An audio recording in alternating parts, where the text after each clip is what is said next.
Ambassador Chun Jiao stared out the massive viewport of the council station and felt incredibly small, which she supposed was exactly the point they wanted her to feel.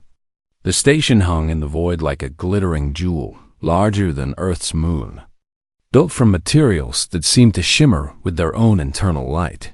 Humanity had barely mastered fusion drives, and here were structures that defied everything she knew about physics. Her escort, a tall insectoid creature called Vrith, clicked its mandibles in what the translation device rendered as polite amusement, though Chun suspected the actual meaning was closer to condescension. Vrith's species, the Sethrek, had been traveling between stars for longer than humans have been using stone tools, and they never let anyone forget it.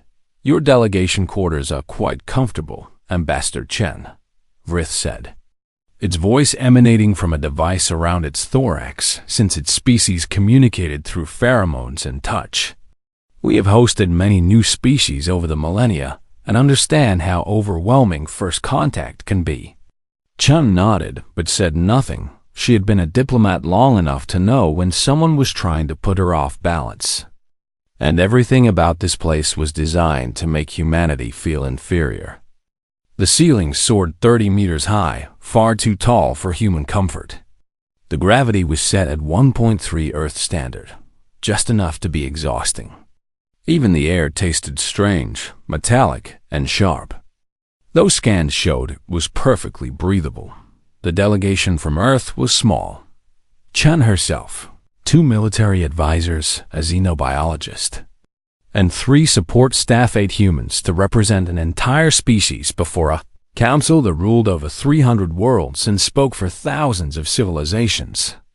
Chun had spent 6 months traveling here on humanity's fastest ship, and every day of that journey she had studied the data collected from the probe that first made contact, looking for any advantage, any leverage, anything that might help humanity negotiate a fair place in galactic society. What she found instead terrified her.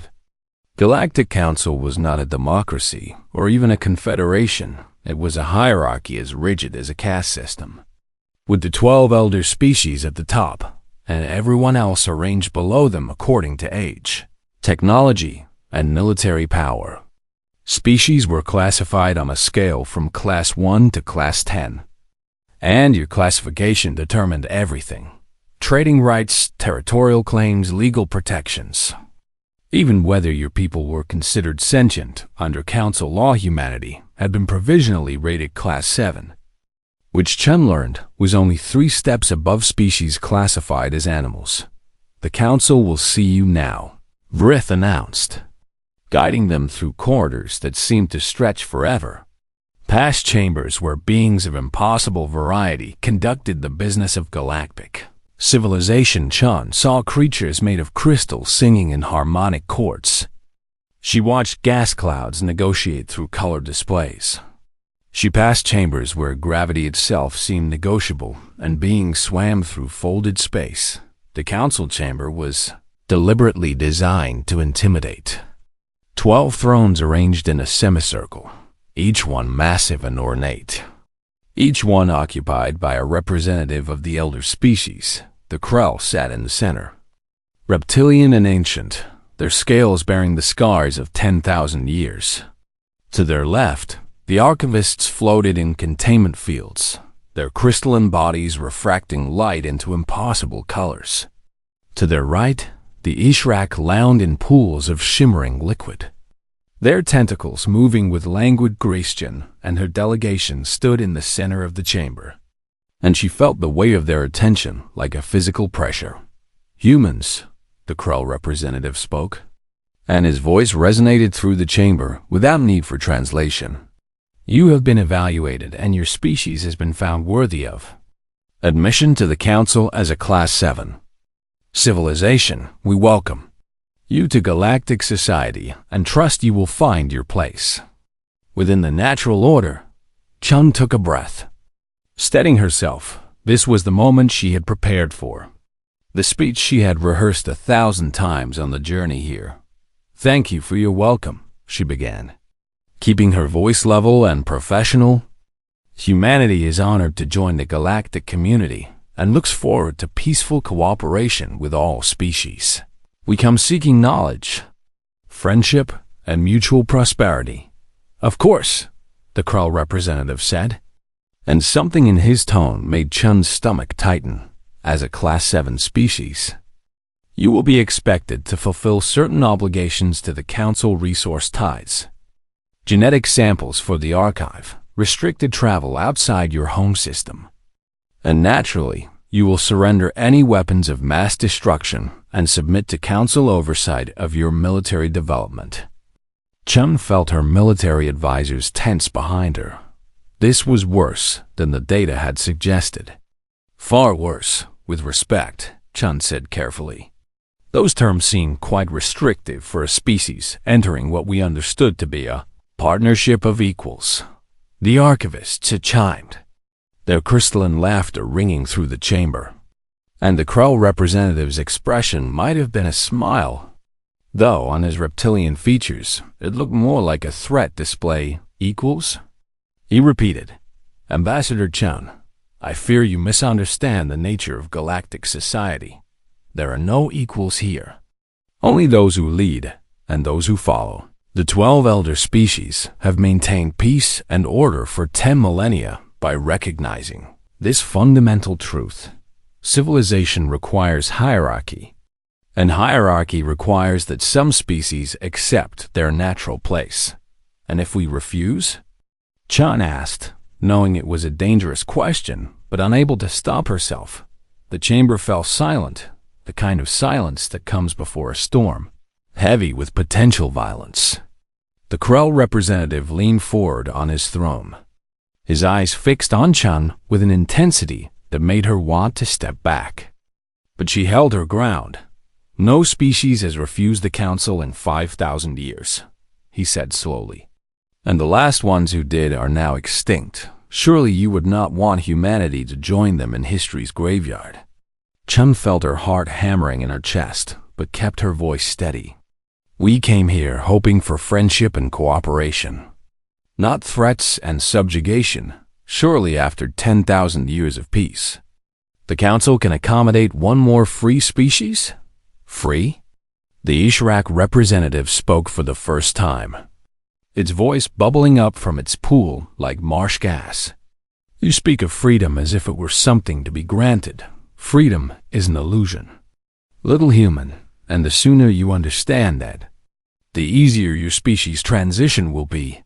Vrith touched Chun's arm, its mandibles clicking urgently. Ambassador, perhaps we should retire to consider the Council's generous offer? But Chun had seen enough. She had seen the hierarchy, the casual cruelty, the way elder species spoke of younger civilizations like livestock to be managed. She thought of Earth, beautiful blue Earth with its 8 billion humans. All of them going about their lives unaware that they had just been classified as barely sentient, as resources to be exploited by creatures who viewed them with the same regard humans might give to cattle. We need time to consult with our government, Chun said finally. This is not the kind of decision one person can make for an entire species. The Krell representative waved a clawed hand dismissively. You have 1 Earth week to return with your answer, sign the submission accords, or face the consequences of defiance. These are the only 2 paths available to you. Chun and her delegation were escorted back to their quarters, and as soon as the door sealed behind them, she activated the secure Ansible transmitter, the one device the Council hadn't confiscated. Probably because they assumed it was too primitive to matter. This is Ambassador Chen Jiao to Earth Command, she said, her voice urgent now. The situation is worse than we thought. The Council isn't offering membership. They're demanding surrender. I need immediate. The transmission cut off mid-sentence, and the lights in their quarters shifted from white to red. Chun looked up to see Vrith standing in the doorway, flanked by a dozen armed guards. I'm sorry, Ambassador, Vrith said. And for once, its translator conveyed something like genuine regret. But no one refuses the Council. The Krell fleet is already en route to your homeworld. Perhaps when you see what resistance costs, you will understand the wisdom of submission. Chun lunged for the transmitter, desperate to send the warning. But the guards were faster. She was pulled back as the device sparked and died. It's quantum encryption, no match for technology 10,000 years more advanced. How long? Chun demanded. How long until they reach Earth? Rith's mandibles clicked softly. 3 days, it said. You should pray your people are wise enough to surrender when the fleet arrives. Chun stared at the alien creature, at the guards, at the sealed door of what had become a prison. And she felt something cold and hard settle in her chest. Not fear, though she had plenty of that, but rage. Rage at the Council's arrogance, at their casual dismissal of human autonomy, at the certainty in their eyes that humanity would simply roll over and accept subjugation. You're making a mistake, Chun said quietly. You have no idea what you're doing. Rith turned to leave, then paused at the doorway. No, Ambassador, it said. The mistake would be yours. The Council has broken 1,000 species who thought they could resist. What makes you think humanity will be any different? Chun had no answer for that, at least not one she could speak aloud, so she said nothing. Just stood there in her red-lit prison while somewhere in the void, a fleet of warships. Commander Sarah Cowrie watched the tactical display with growing dread as 300 red contacts emerged from faster-than-light transit at the edge of Earth's solar system. The Krell fleet had arrived exactly when Vrith promised, and it was larger than anything humanity had ever imagined. Each ship dwarfed Earth's largest orbital stations, and there were so many of them that they seemed to blot out the stars. All defense platforms report ready, her tactical officer reported, his voice tight with controlled fear. Orbital railguns charged, missile batteries loaded, fighter squadrons launching. Admiral Martinez is coordinating with the Chinese and Russian fleets. Sarah nodded. Knowing it wouldn't be enough, humanity had been preparing for first contact for decades, running scenarios and building defenses. But those plans always assumed they would have time to negotiate, time to build alliances, time to learn. 3 days was not enough time for anything except dying bravely. The Krell fleet advanced in perfect formation, their drives leaving trails of distorted space-time that made the stars shimmer and dance. Sarah had studied what little intelligence Earth possessed about the elder species. And the Krell were warriors, or at least they had been once. 10,000 years ago, when they conquered half the galaxy. These days, they mostly let younger species do their fighting for them, but they still remembered how war worked. And they clearly expected this to be easy. Incoming transmission, communications announced. Putting it on main screen, the Krell commander appeared, his reptilian features sharp and cruel in the harsh light of his bridge. He wore armor that seemed to be made of living metal, shifting and flowing across his scales, and his eyes held the flat certainty of someone who had never lost a battle. Humans, he said, his voice carrying the weight of absolute authority. I am Commander Vraxis of the Krell Dominion. Your ambassador has been informed of the Council's terms, and your species has been given the opportunity to submit peacefully. That opportunity has now expired. Power down your weapons and prepare to receive occupation forces, or we will demonstrate why resistance is futile. Sarah leaned forward in her command chair, activating her own transmission. Commander Vraxis, this is Commander Sarah Cowrie of the United Earth Defense Force. We did not ask for this conflict. We came to the Council seeking peace, but if you insist on bringing war to our home, we will answer with everything we have. Vraxis's expression might have been amusement. Everything you have, he repeated. How quaint. I have read your species file. Commander Cowrie, you still fight with chemical rockets and kinetic weapons. Technology my ancestors abandoned before your species learned to make fire. This will not be a war. It will be a lesson. The transmission cut off. And Sarah felt her jaw clench. She had a daughter on Earth, 7 years old, probably sleeping right now in their apartment in Seattle, unaware that death was falling from the sky. Sarah had volunteered for orbital duty because someone had to defend humanity's future, never imagining that future would be measured in hours. All ships, she broadcast on the Fleet Channel. Weapons free, show them what humans do when someone threatens our home. The battle began with humanity's first strike. 1,000 missiles launched simultaneously from orbital platforms, each one guided by AI systems that had been programmed to learn and adapt. The missiles swarmed toward the Krell fleet in complex patterns, jinxing and weaving, trying to overwhelm point defenses through sheer numbers. The Krell didn't even slow down. Their ships generated fields of energy that simply erased the missiles, unmade them at the molecular level, turned sophisticated weapons into expanding clouds of atoms.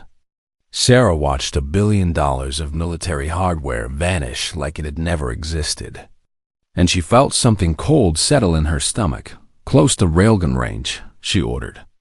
Target their lead ships. Earth's defense platforms open fire. Magnetic accelerators hurling tungsten rods at significant fractions of light speed. The kinetic weapons were supposed to be unstoppable, too fast to evade, too dense to destroy. But the Krell ships simply weren't there when the rounds arrived. They flickered in and out of normal space, dancing between dimensions. And the tungsten rods passed through empty vacuum. The Krell returned fire. And Sarah learned what real weapons looked like: beams of coherent energy that didn't just destroy ships but erased them, removed them from existence with such precision that there wasn't even debris left behind. She watched the Beijing platform die, 3,000 crew members gone in a flash of light that hurt to look at. And she felt her hands grip the armrests of her chair, hard enough to hurt. All civilian evacuation shuttles are away, her executive officer reported. But the Krell are moving to intercept. They're targeting escape pods. Sarah felt rage burn through her fear. Targeting military installations was war, but targeting civilians fleeing the battle was something else entirely. She opened a channel to the Krell fleet. Raxus. Those are unarmed civilians, children and families. There's no military value in lesson. Raxus's voice cut through her transmission. Resistance must be made expensive. Commander Cowrie, your species needs to understand the cost of defying the Council. Every human who dies today does so because your leaders chose pride over wisdom. Sarah watched the tactical display as Krell fighters hunted down evacuation shuttles. Watched as escape pods were vaporized one by one. Watched as the defensive line humanity had spent decades building was dismantled in less than an hour. Her ship, the UEDS Defiance, was still intact, but only because she kept it moving, never staying in one place long enough for the Krell targeting systems to lock on all remaining ships. Execute kamikaze protocol, she ordered, her voice steady despite the horror of what she was commanding. Buy the surface more time. Every second matters. The surviving human ships turned and accelerated. Their drives pushed past safety limits, their reactors overloading as they built up speed. Sarah aimed her ship at the Krell flagship, the massive dreadnought where Vraxis commanded his fleet with such casual cruelty. If she was going to die, she would at least take that monster with her. The Defiance shook as Krell weapons tore into its hull. But Sarah kept her hand steady on the controls. Her crew was already dead or dying, the ship's atmosphere venting into space, life support failing, but none of that mattered anymore. What mattered was the collision timer counting down. 10 seconds, 9, 8. The Krell flagship shields flared as the Defiance struck, and Sarah had just enough time to see the shield generator overload before her world turned. What she never knew if her sacrifice mattered. Never knew that 3 other human ships struck the flagship in the same instant. That together they punched through shields no single ship could breach. That the Krell flagship began to list as its main drives failed. she died believing she had failed, that humanity would fall without ever landing a real blow, but she was wrong on the surface. Admiral Martinez watched the orbital battle through satellite feeds, watched Sarah Cowra's final charge, watched the flagship take damage for the first time since the battle began. It wasn't enough. Not nearly enough, but it proved the Krell could bleed. All bunkers report sealed, his aide reported. We've got 400 million people in hardened shelters. Another 3 billion in subway systems and basement strongholds. It won't save them if the Krell glass the planet. But it's something. Martinez nodded grimly. He was 70 years old.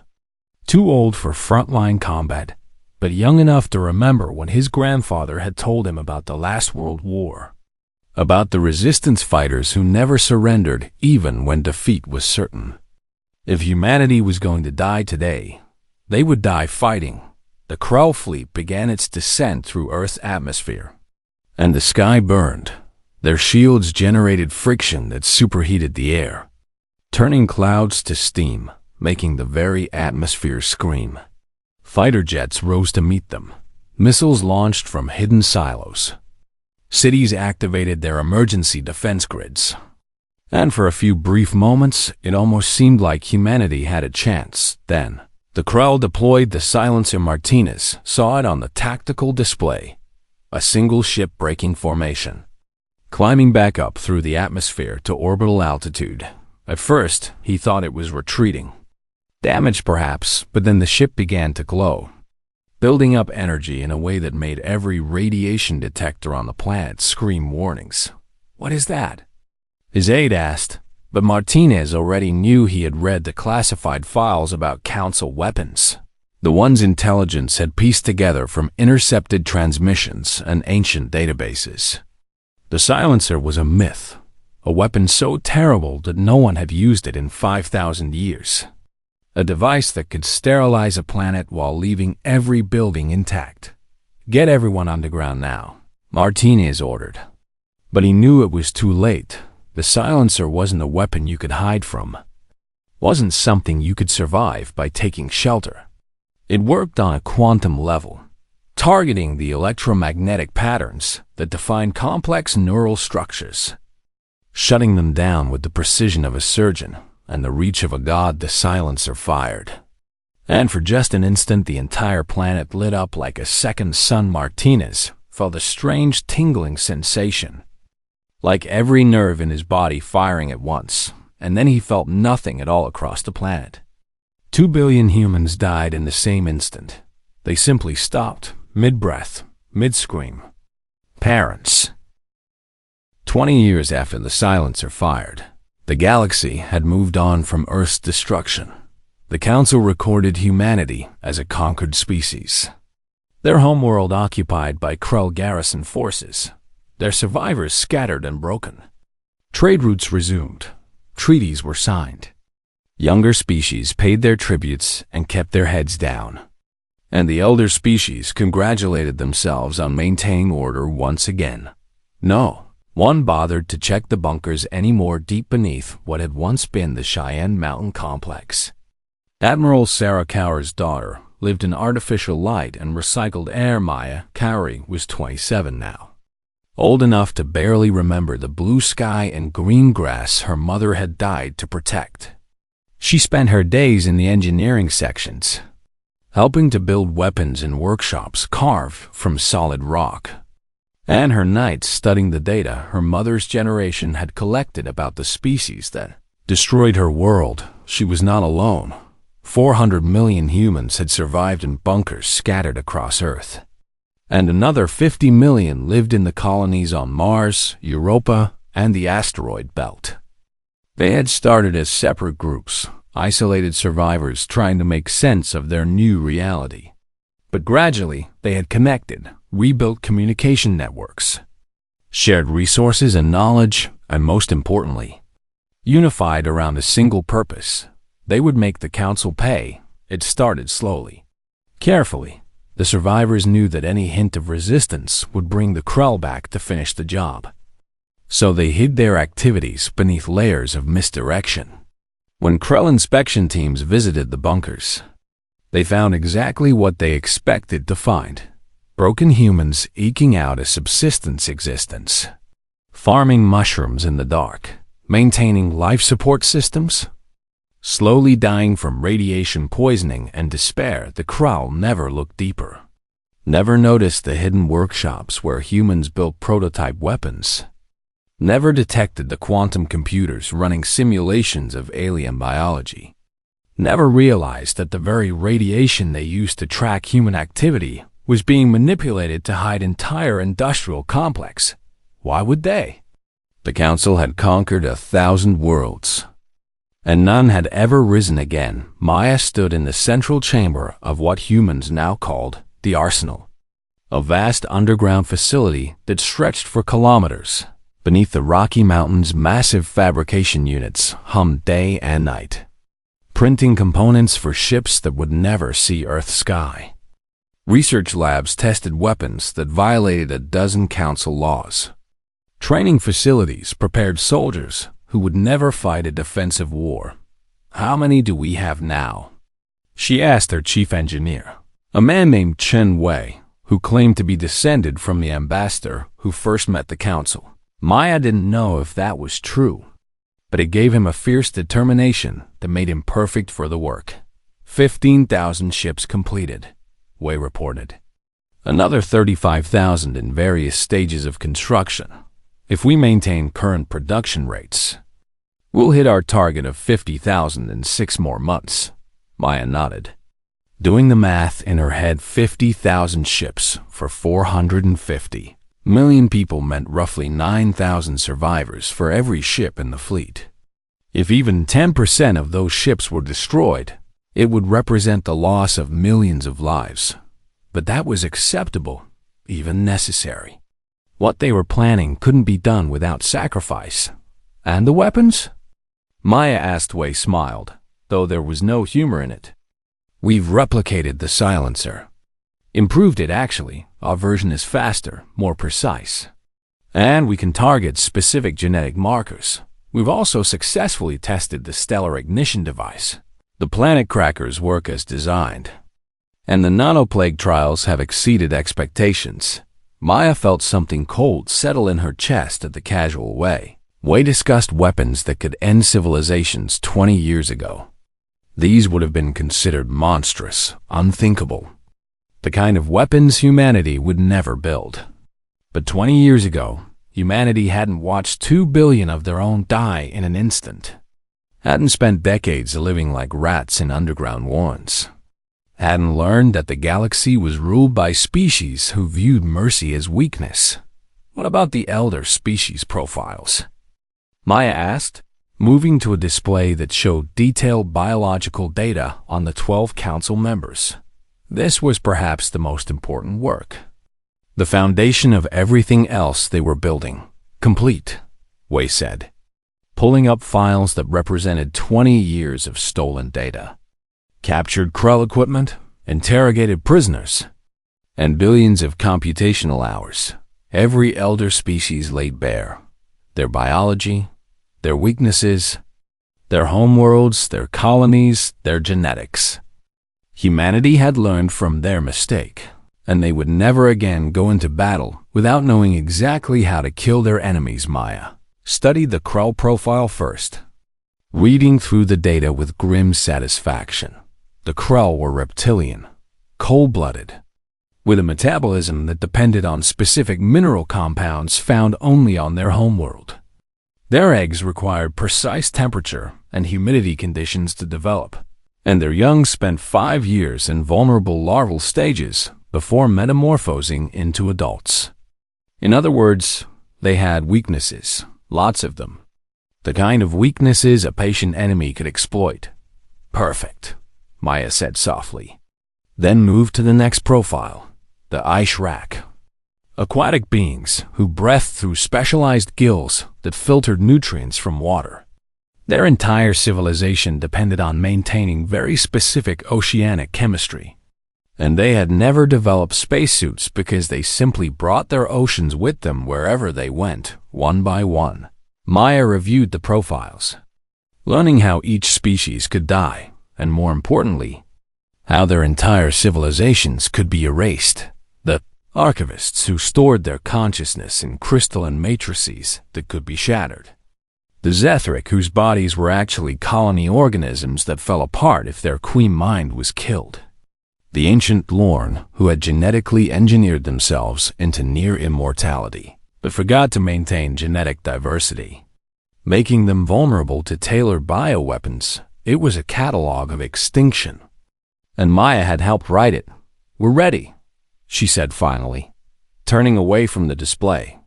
"Start final preparations. I want the fleet assembled and crews trained within 6 months." Wei hesitated. "Admiral, are you sure about this? Once we launch, there's no going back. The entire galaxy will know we survived, and they'll come for us with everything they have." Maya thought about her mother, who died ramming her ship into a Krell dreadnought. She thought about her friends from school, all dead in the same instant. She thought about Earth's blue sky that she would never see again, about the forests and oceans that went silent when the silencer fired, and she felt no hesitation at all. They already took everything. Maya said quietly, "Our world, our people, our future, what do we have left to lose? At least this way, we make them pay for it." Wei nodded slowly, understanding what many of the younger generation struggled with. The survivors of the silencer, those who had lived through the attack, they understood. But those born after, those who grew up in the bunkers never knowing sky or sun, they sometimes questioned whether revenge was worth the risk. Maya had no such doubts. She had been 7 when the world ended, old enough to remember what the Krell took from her, young enough to spend the next 20 years shaping herself into a weapon pointed at their hearts. "There's one more thing," Wei said, pulling up a new display. "We've identified their council station, the one where Ambassador Chun met with the elder species. It's neutral ground, heavily defended, and destroying it would be a symbolic victory, but strategically questionable." "We're not destroying it," Maya said, studying the station's layout. "We're going to dock with it after the homeworlds burn, and we're going to broadcast from their own chambers. The galaxy needs to see that humanity came back, that we're not just raiders or pirates, but the civilization they tried to erase." Wei's expression shifted to something like awe. "You want to address the galaxy from the Council's own throne room?" "I want them to understand what they created," Maya corrected. "The Council thought they were teaching us a lesson about power, about knowing our place. Instead, they taught us that mercy is weakness. That peace is a luxury only the strong can afford, and that the only way to be safe in this galaxy is to make sure everyone else is too terrified to threaten you." She turned back to the display showing the elder species profiles, her finger tracing the star maps that marked their homeworlds. "They wanted to show us our place, so we'll show them theirs over the following months." The arsenal became a hive of activity as 50,000 ships took shape in underground caverns that humanity had spent 2 decades carving from Earth's mantle. Each ship was named after a city that died, and each hull was inscribed with names, 2 billion names. A memorial that would travel the stars and deliver justice to those who thought genocide came without consequences. The Fleet of Remembrance, they called it, and every human alive dedicated themselves to its success. Engineers worked themselves to exhaustion designing better weapons. Scientists tested and retested every system. Soldiers trained in simulators that pushed them to their limits. There was no room for error, no second chances. Because humanity couldn't afford to fail twice, Maya spent her nights in the command center, studying battle plans and running simulations, and her days inspecting ships and meeting with fleet commanders. She had been appointed admiral not because of her.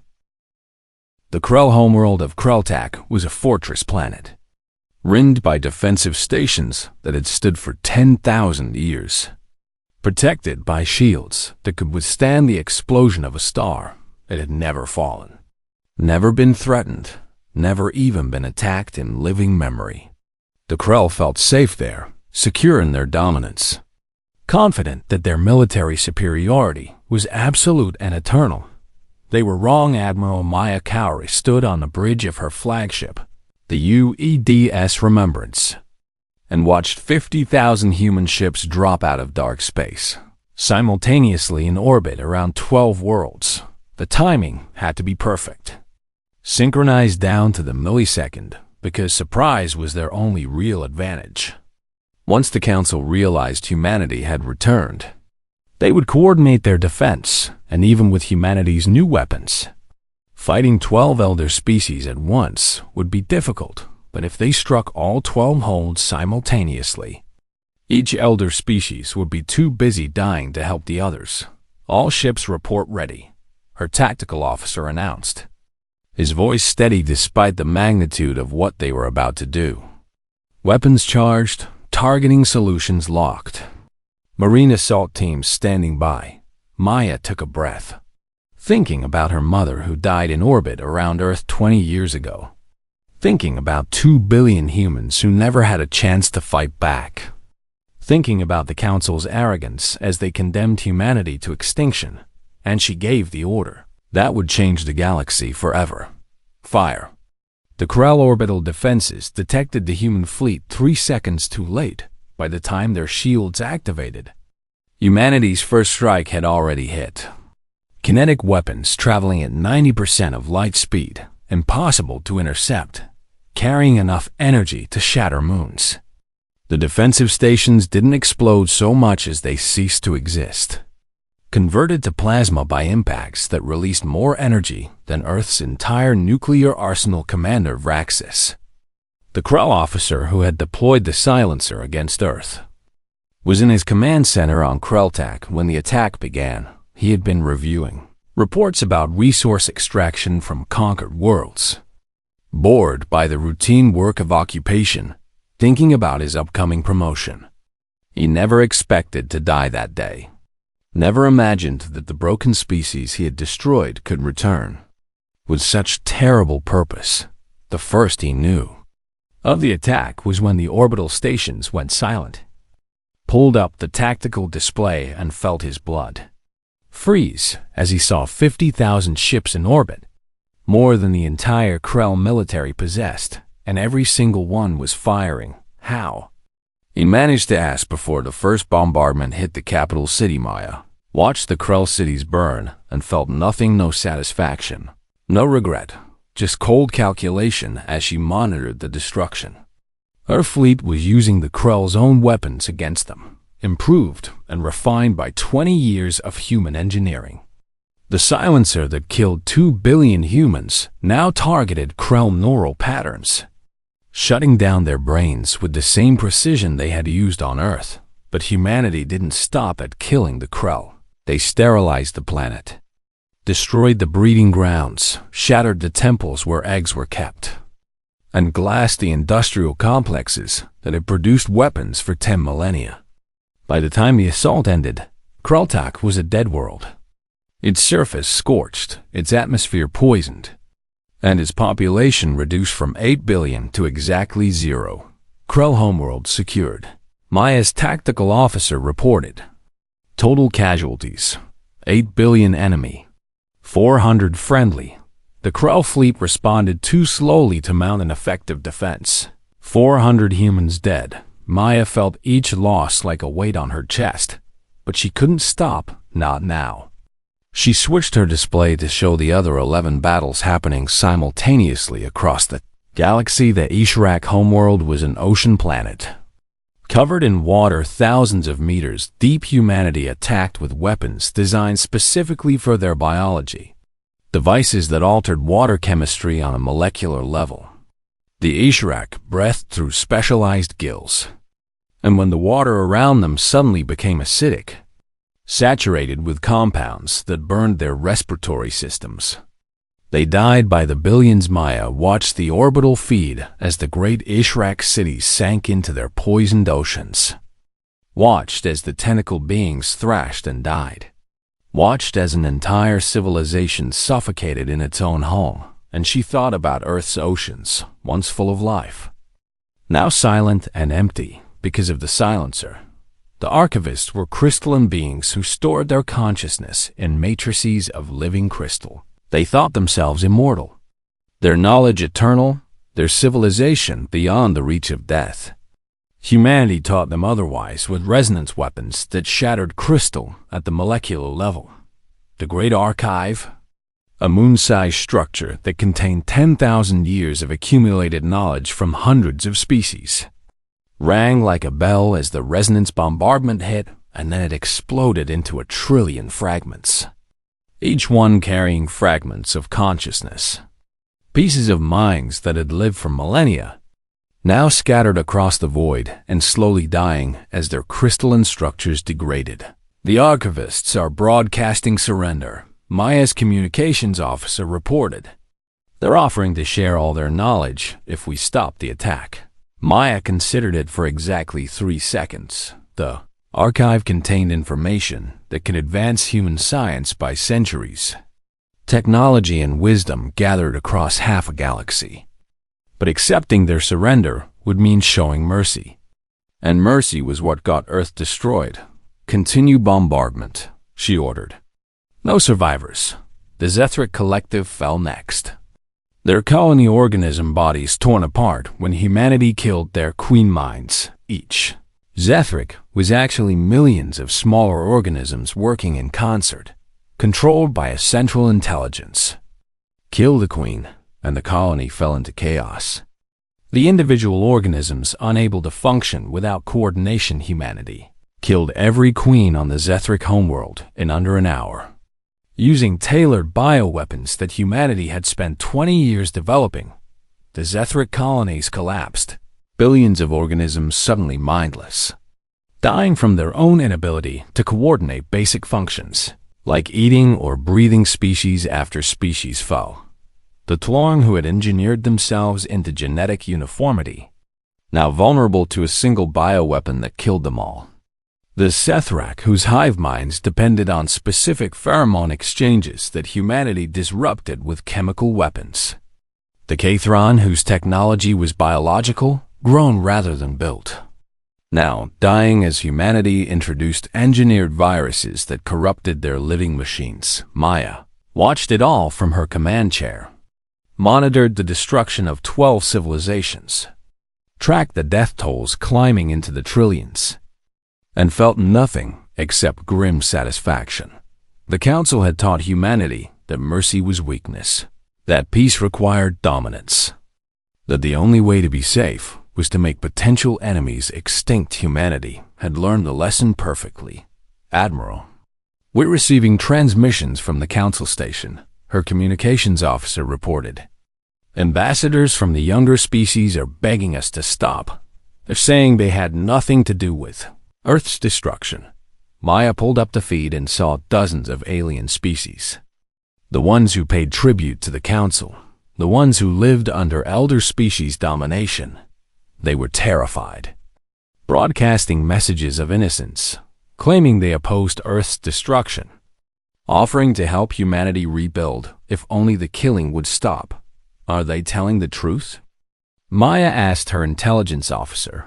Partially, the woman replied, pulling up files. Most of the younger species had no say in Council decisions, their tributaries, essentially slaves to the elder species, but several of them did provide material support for the assault on Earth. And none of them spoke against it. Maya nodded slowly, understanding the moral complexity of what she was doing.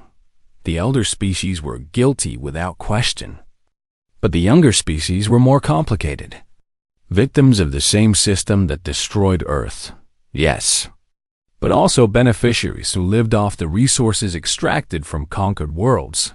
Send them a message, Maya decided. Tell them that humanity's war is with the Council, not with them. As long as they stay out of our way, they'll be spared. The message went out, and Maya switched her view back to the tactical displays showing 12 homeworlds burning. The battle wasn't over yet. Krell garrison forces were rallying across the galaxy.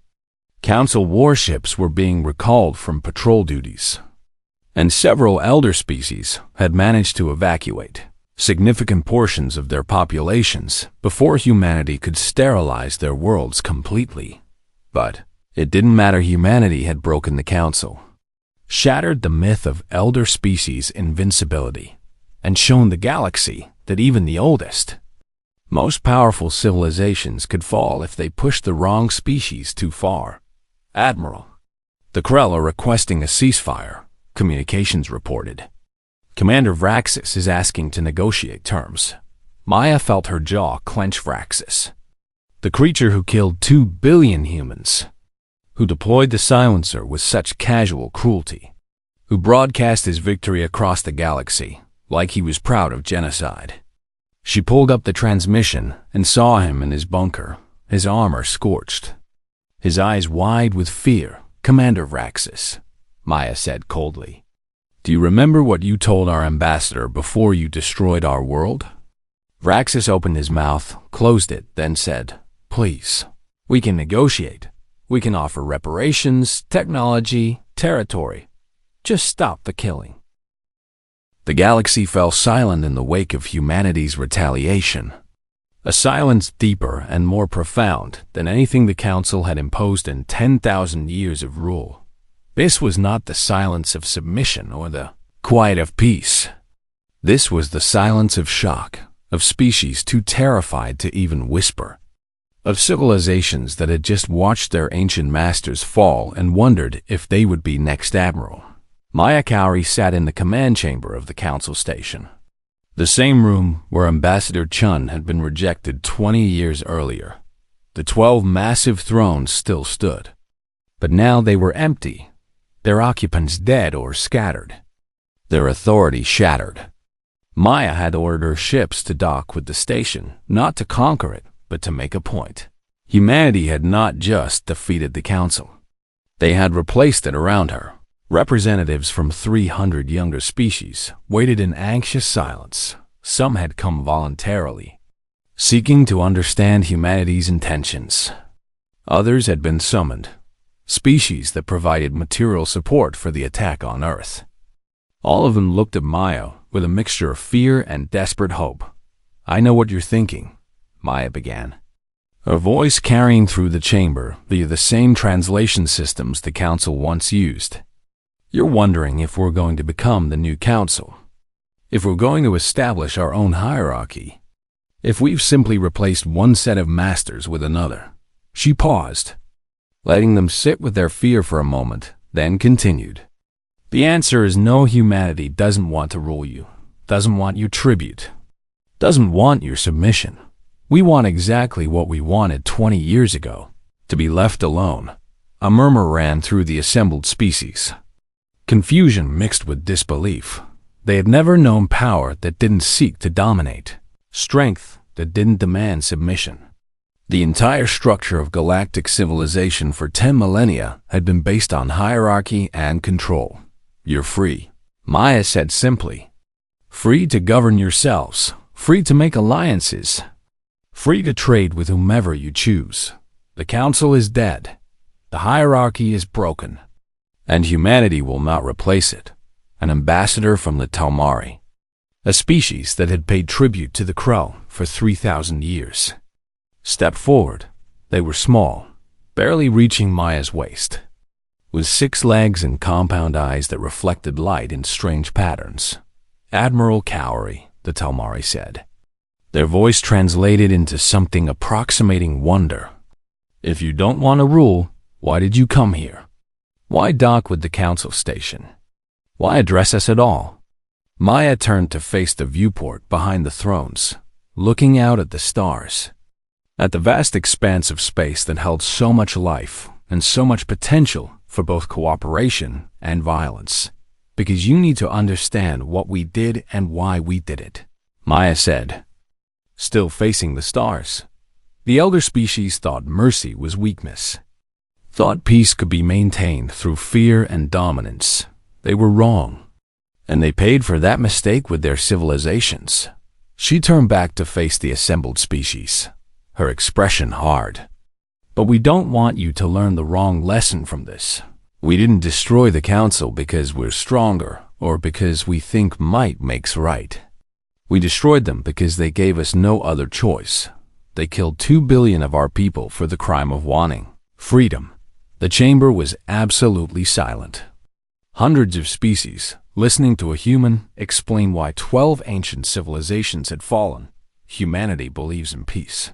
Maya continued.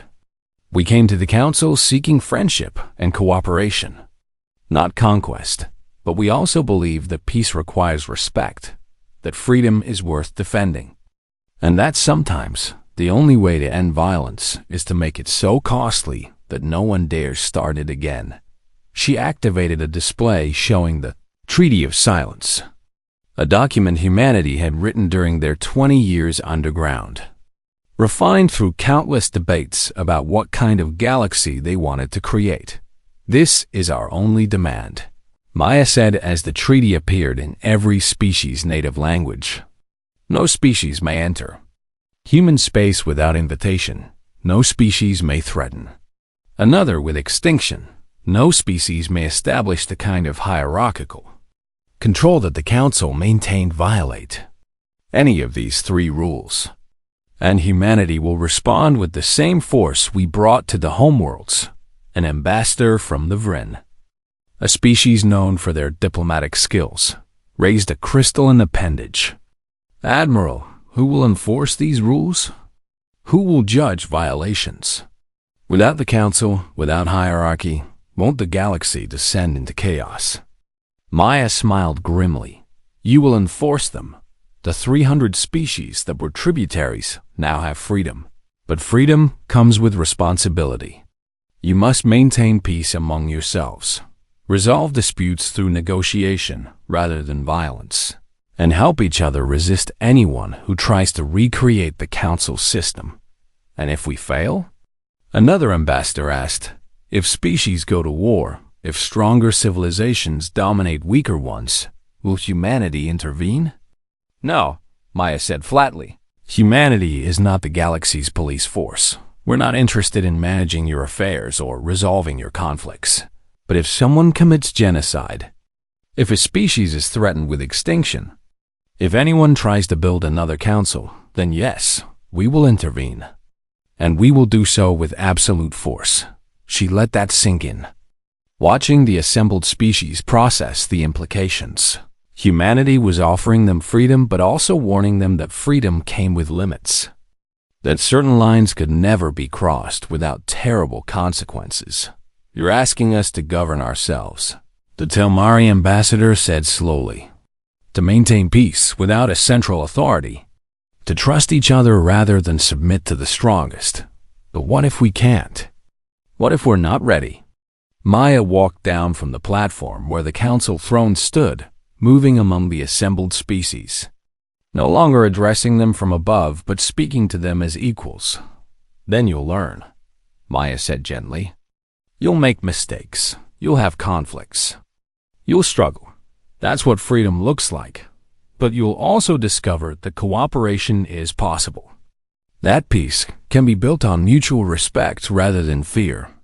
That civilizations can thrive without someone standing over them with a weapon. She stopped in the center of the chamber, surrounded by hundreds of alien beings, each one trying to understand this strange human who destroyed an empire but refused to take its throne. The council ruled for 10,000 years, Maya said.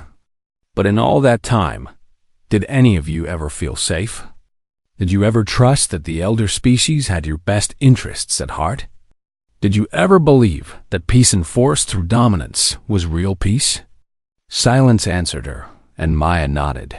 Humanity learned something during our 20 years underground. We learned that true peace doesn't come from making everyone afraid to fight. It comes from making war too costly for anyone to consider. The council maintained order through superiority. But that only works until someone stronger comes along. And now you're the strongest, the Vrin ambassador observed.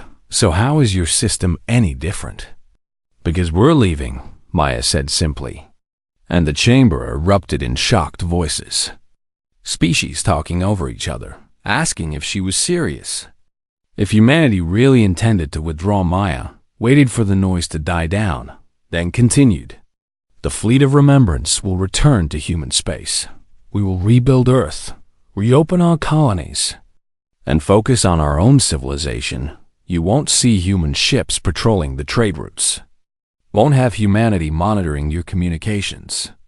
Won't have us standing over your shoulder and judging your every decision. But the treaty, someone began, is self-enforcing. Maya interrupted. If you violate it, you'll face consequences from your peers first. From humanity, only if the violation is severe. We're not interested in minor disputes or political squabbles.